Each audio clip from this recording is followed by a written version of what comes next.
Napatunayan namin ni tatay na totoo yung hinala nila ni nanay. Na matagal na tayo niloloko ng Hazel na yun. Na binabayaran niya si Timo para ipagdiinan na ikaw yung tumulak kay Jessica. Gagang babaeng. Nagpanggap si Hazel na tutulong para mapawalang sala ka.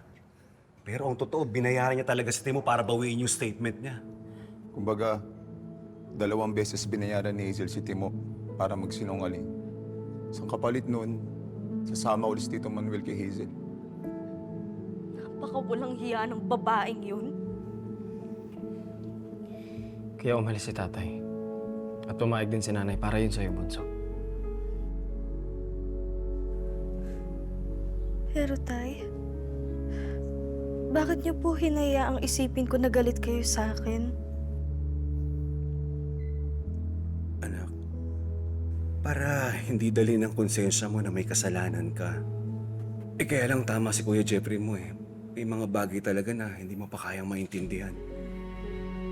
Pasensya na, bunso ha. Tay, wala po kayong kasalanan. Nag-sacrifice pa nga po kayo eh. Para sa akin. Tiniis niyo pong makasama yung babaeng yun para lang po hindi ako makulong. Kaya tay, salamat po ah. Dahil po sa inyo, malaya na ako.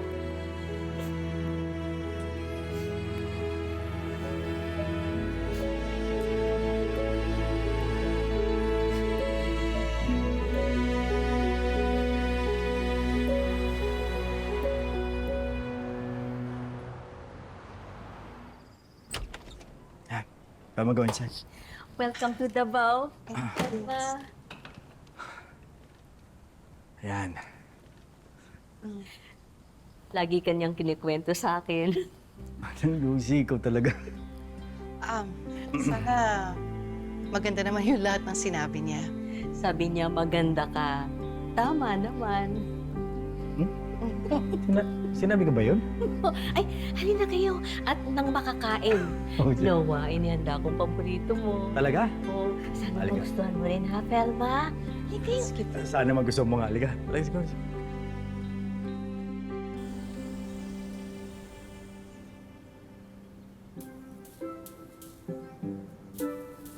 Ayun.